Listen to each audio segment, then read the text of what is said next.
So I have the foam zombie shooter. Okay, this is how big it is. It's actually like really good size. So right now I have it sitting on the floor. This is how tall it is. So you can see it has the little flaps here for the points. So when you set it up like this, and then you put the little sticks in those zippered pockets so that it stands up. My two boys love this. It's so much better that they shoot at this and not at each other. And, you know, because then someone always ends up crying. It's all fun and games till somebody shoots your eye out.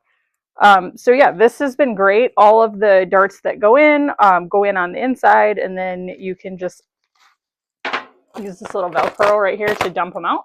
So it's super fun, super easy. You know, keeps them from getting in an argument for maybe 5 minutes or so, but definitely recommend this guy.